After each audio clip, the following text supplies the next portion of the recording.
Bagamat retirado na ang ating pambansang kamao at napapalapit na rin sa puntong iyon, si Nonito Donaire at Donnie Nietes ay hindi ibig sabihin na wala nang susunod na magbibigay ng karangalan sa ating bayan pagdating sa usapang boxing. Dahil marami pa tayo mga bagitong boksingero na sadya namang may mga ibubuga din sa larangang nabanggit. Isa na nga riyan ang boksingerong tampok natin ngayon. Tubong Cebu City at may kartadang 14 na panalo. 12 doon ay hindi na umabot sa huling rounds at wala pang bahid ng talo. Ito ay si Kevin Jake Cataraha, isang orthodox at may napakadelikadong kombinasyon. Bago pa lamang sa larangan ay makikitaan mo na ng potensyal. Sa katunayan ay makailang beses na itong kinuhang sparring mate ng The Monster na si Naoya Inoue dahil sa taglay nitong abilidad. Bagamat hindi pa napapansin at nabibigyan ng malalaking laban, ay tila ba parang may susunod na naman tayong aabangang boksingero sa mga susunod na taon at maging isang ganap na world champion. Halina't balikan natin ang isa sa mga laban ni KJ Cataraha kontra sa Thai boxer na si Wang Chai Niang Hansa noong May 28, 2016. Welcome mga repa sa ating fight commentary. Narito ang ating pangatlo sa listahan ng mga Pinoy boxer. Ang ating pangatlo sa listahan, ito ay si KJ Cataraha laban sa isang Indonesian fighter na ginanap dito sa bansang Pilipinas. Makikita nyo ang kanyang anggulo sa pagsuntok ng body shots. Kita ang ganda. Ang ganda ng mga pasok niya sa katawan ng kalaban na para bang si Naoya Inoue kung bumanat. Puro pahataw lahat. Ayun, yung mga kombinasyon. Overhand right. Tumama. Sabay suntok sa katawan. Jumajab ang kalaban. Ngunit hindi tumatama. Makikita nyo yung angulo ng kanyang mga suntok. Sa baba, sa taas. Yan. Body shots. Ang ganda. Umatake si KJ Cataraha. Napaka-agresibo kagad sa unang rounds pa lamang.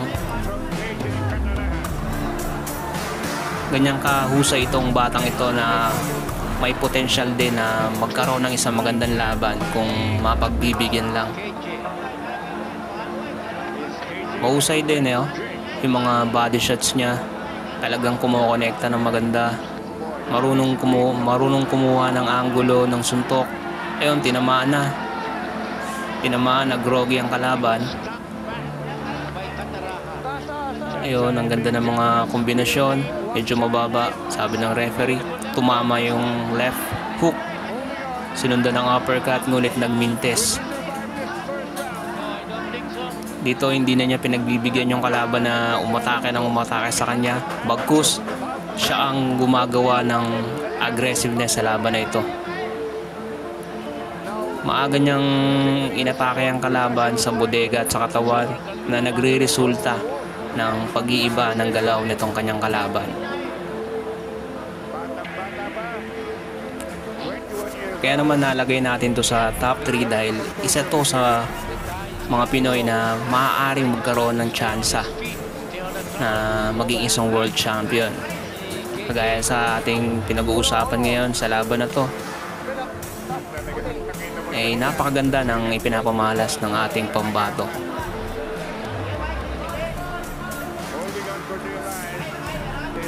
Sumusuntok ng bahagya ang kalaban, ngunit tila hindi ito sapat para sa ating pambato. Kagaya niyan, gumagante ang ating kababayan ng 1, 2, 3 suntok.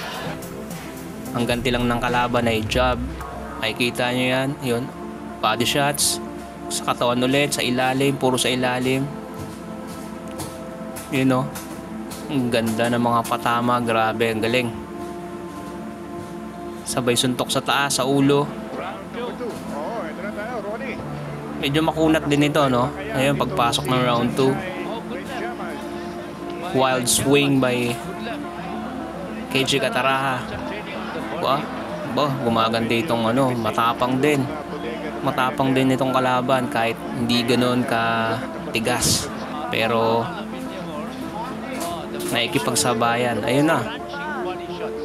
Inaatake na ng ating pambato. Napakaganda ng mga binibitawan dito.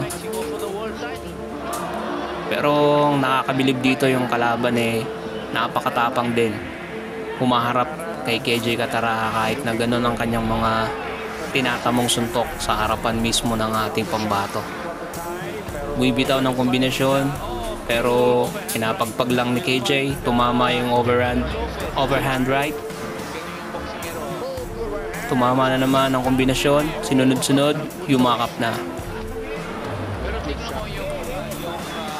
Yun, nagrogi yung kalaban.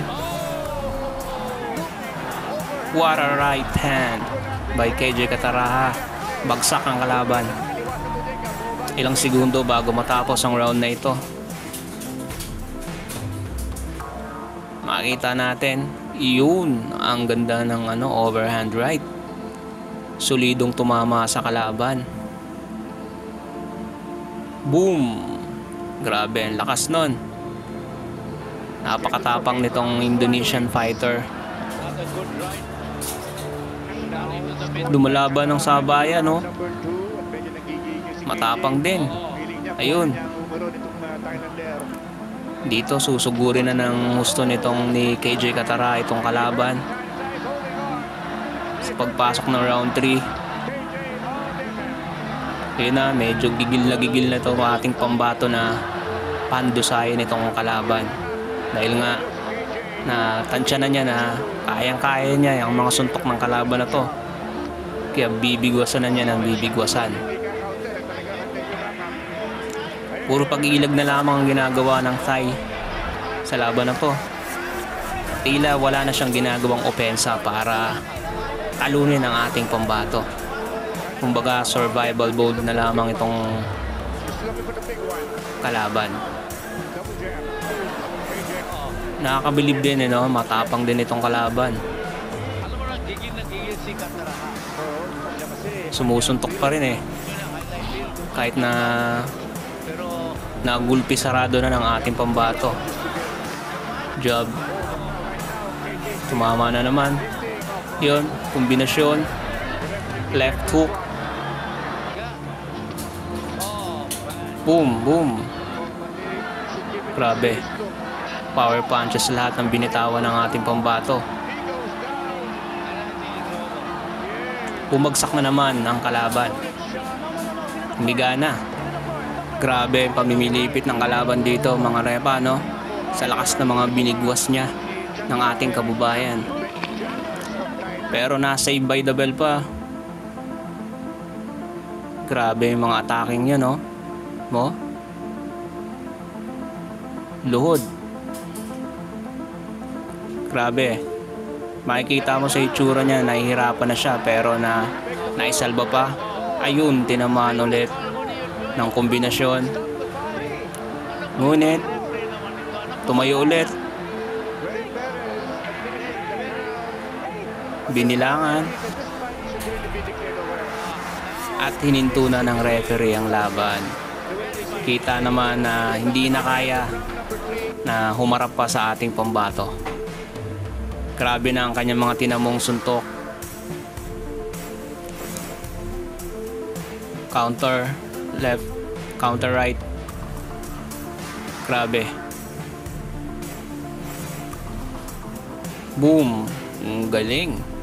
Napakalakas talaga ni KJ Kataraha. Isa to sa mga prospect ng bansang Pilipinas na maaaring maging world champion balang araw. Sana mabigyan ng pagkakataon na lumaban sa pandaigdigang kampyonato.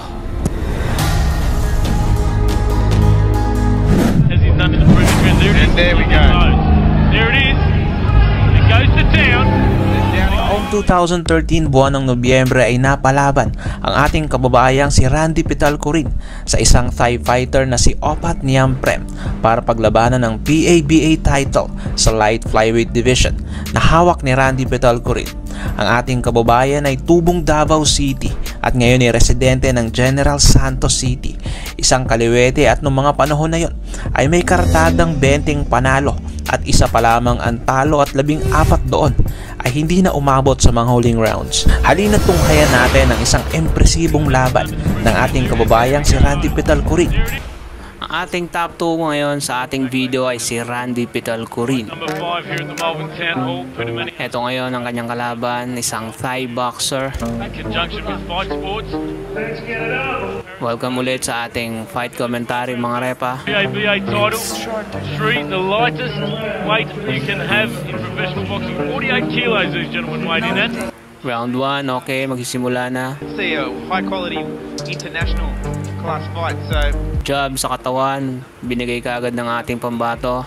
and as Howard Lee earlier said, is in line for a world title shot on December 20. Ang ganda ng kilos at galaw ng ating kababayan, ng kanyang footwork. Medyo magalaw din ang kalaban. Jab, sinesetapan niya muna ng jab, sabay bato ng right, left straight. Jab ng kanan, sabay left straight. Very, very fit. 1-2 combination para sa ating pambato. Bumibitaw ang kalaban, kumagante ngunit hindi tumatama. 1-2 combination, tumama. Galing sa ating pambatong si Randy Pitulkurin. Napakalakas ng ataking yon na tinanggap ng kalabang Thailand. Lining up at the Melbourne Pavilion for a WBC title shot. 1-2 combination, uppercut. Nasalag lang ng kalaban. Together by Pitulkurin. He's got Ang ganda ng yung mga atake dito ng ating pambato, no? Yung kanyang mga combinations.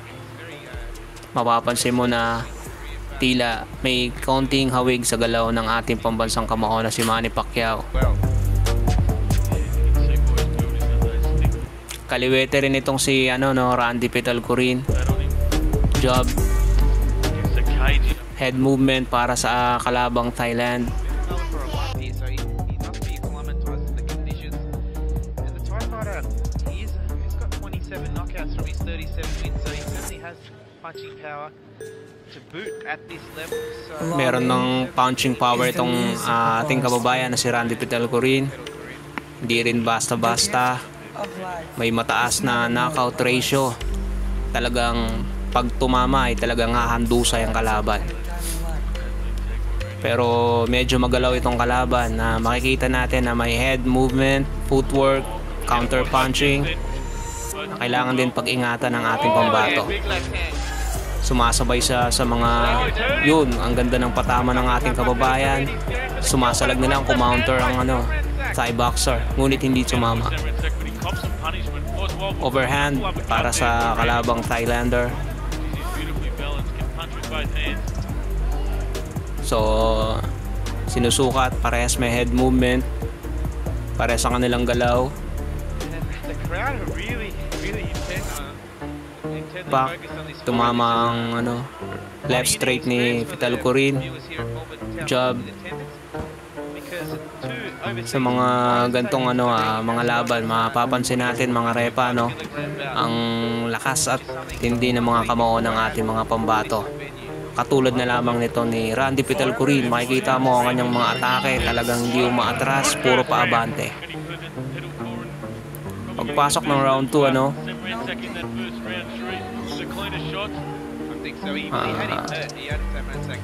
tila na tinatansya na nila ang isa't isa. Pati ang kalaban nakaramdam sa round 1. Kaya naman dito parang nag-iingat ang kalabang Thai sa mga kamao ng ating pambato. Papapansin nyo ang ating kababayan, puro paabante ang kanyang atake, hindi umaatras, talagang palag kung palag, yung mga kombinasyon na yan, madidiin.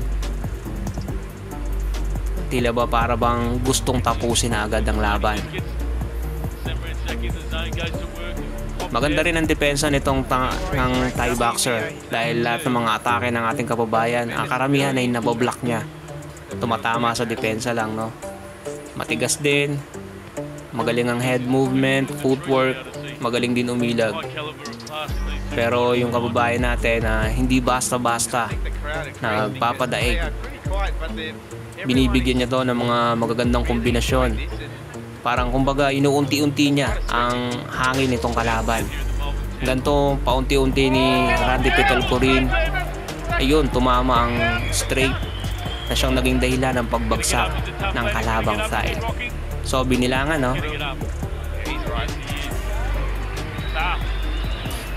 Randy. Brilliant shot. He's going for the kill here. Nakatayo pa naman itong Thai, no? And left hand. Para ipagpatuloy ang laban. Grabe, oh. Napaload na naman ang kalaban dahil sa lakas ng ating pambato. Grabeng tigas ng kamao na para bang mala na Oya Inoue.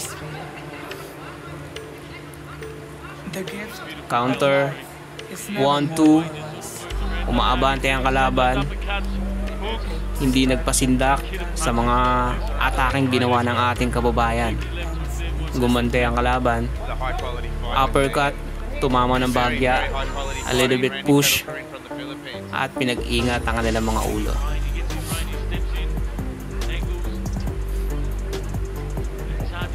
Malaman ni Pacquiao din yung kanyang mga head movement, no? Yung mga ganyan yun, no? Yung mga ganyang head movement na sadyang nakakapagpalito sa mga kalaban kung paano aatakihin ang ganong galaw. He's been saying with Peter Maniatis, and Peter's been saying that he's running around 15, running about 15 kilometers. Straight, hindi tumatama, tinatansya ng ating pambato. Certainly no issue for Randy Pedal. Tumama sa katawan at kumounter din naman ng Thai na tumama ang kanan. Great statement there. Wilcox, great second round. Gumamit ng shoulder roll, ngulit ni binalik ulit. Okay, pagtatapos ng round 2. Ngayon naman pagpasok ng round 3, tuloy-tuloy pa rin ang mainit na sagupaan dito ng ating kababayang si Randy Pitelcorin para sa titulong PABA title. But Singh Manisak, to his credit, has stuck in and then landed a few good shots of his own in both rounds. Let's see if he can really Jab, puro jab binibitawan nila, tinatansya nila ang isa't isa. Double jab. Nakita nyo yun, no? Madalas na gawin ni Manny Pacquiao yung double jab.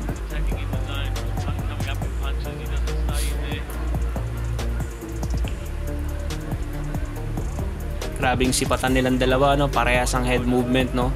Kaliwa kanan.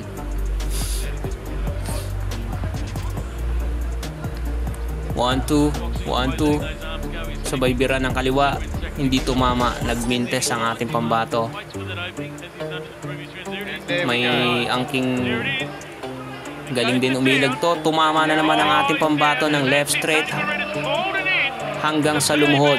Tiligil na ng referee ang laban. Ang galing, napakalakas itong ating pambatong si Randy Pitelcorin. Dito ay matagumpay niyang nakuha ang titulong PABA title. Ito yung replay. Boom! Grabe.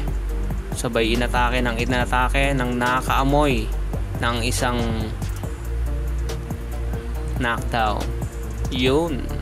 Doon na lumuhod ang kalaban. Grabe. Napakalakas nito at siguradong pag nakatama talaga.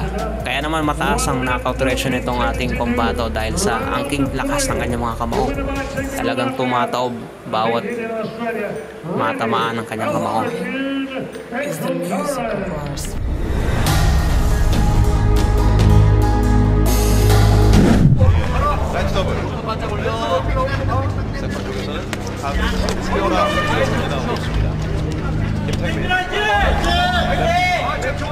코너에 몰려서 가만히 있으면 안 됩니다. 좌우로 돌아 나와야죠. 카운터 제대로 허용했습니다. 세레모나의 레프트 카운터가 들어갔고.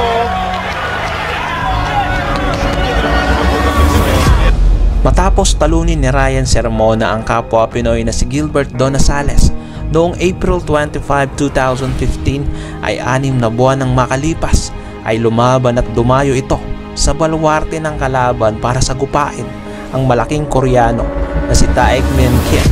Natural lamang na kapag ikaw ay isang dayo ay tiyak ikaw ay isang underdog sa naturang bakbakan.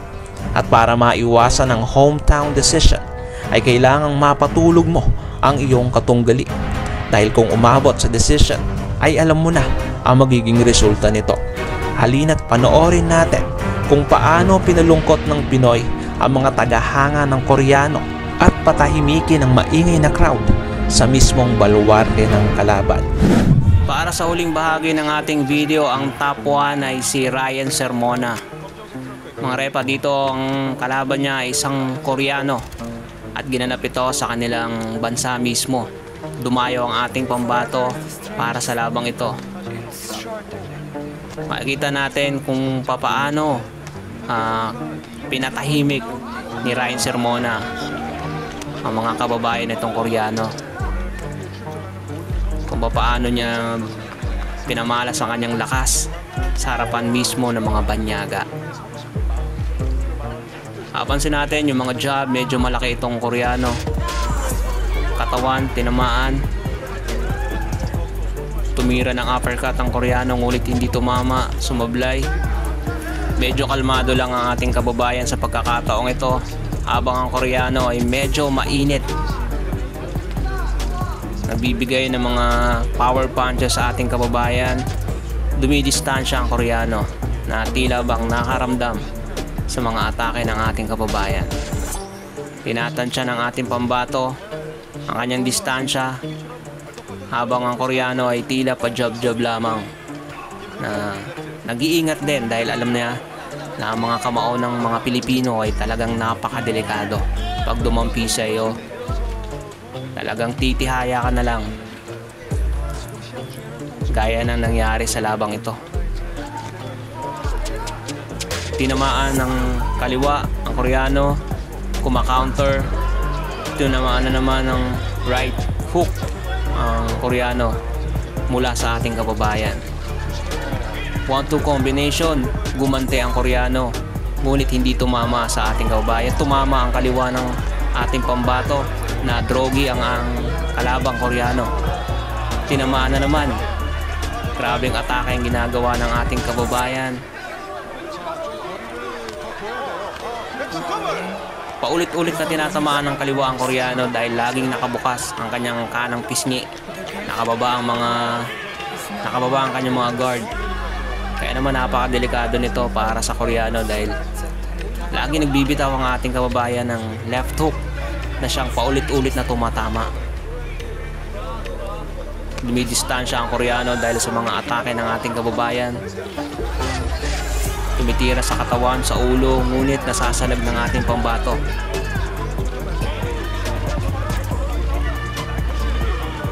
Aggressive ngayon ang ating pambato dahil tila naamoy nito na nasasaktan ng Koreano sa kanyang mga atake. Sumasalag. Parang may takot na ang Koreano sa mga suntok ng ating kababayan, ano? Ngayon, pagtatapos ng round 1. This is the slow motion. Tinamaan pala ang ating pambato ng kaliwang hook. You know, puro slow motion ng Koreano yung pinakita. You know, tumatama ang ating kababayan nung nasa lubid itong Koreano. Bang, grabe yung timing niya, no? Talagang tinatansya niya bawat atake. Yung haba ng Koreano. This round number 2. Tumira sa katawan ng ating kababayan. Gumante ang Koreano, ngunit puro mintes sa mga tirada nito. Medyo mas matangkad itong Koreano kumpara sa ating kababayan, ngunit naaabot ng ating pambato. Dinadaan sa liksi at bilis para makakonekta ng magandang kombinasyon. Boom! Good left hand para sa ating kababayan. Hilong-hilo ang Koreano na tila hindi alam kung saan hahawak. Lasing pa ng tumayo. Grabe yung kamaong binitawan ng ating pambato. Pinipilit na kaya pa. Oh, go. Back. Boom. Oh. Inawat na. Grabe. Tuwan-tuwa ang ating pambato. Isinuko na ang kanilang pambato. You know, yung magandang dilag. Hindi na gustuhan ng kanilang pambato, ang performance sa kanilang pambato. Grabe, napakagaling ng ating mga kababayan. Napakalakas.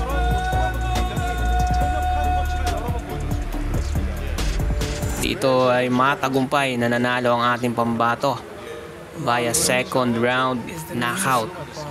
Ang galing. Grabe oh. Mahihilo-hilo talaga. Boom! Isa pa. Boom! Kung nagustuhan nyo ang video ng tampok natin ngayon, paki-like and share. Mag-iwan ka na rin ng comments para sa iyong saloobin. At kung bago pa lamang dito ay paki-subscribe at huwag kalimutang pindutin ang notification bell button para updated ka sa mga umaatikabong videos tulad nito.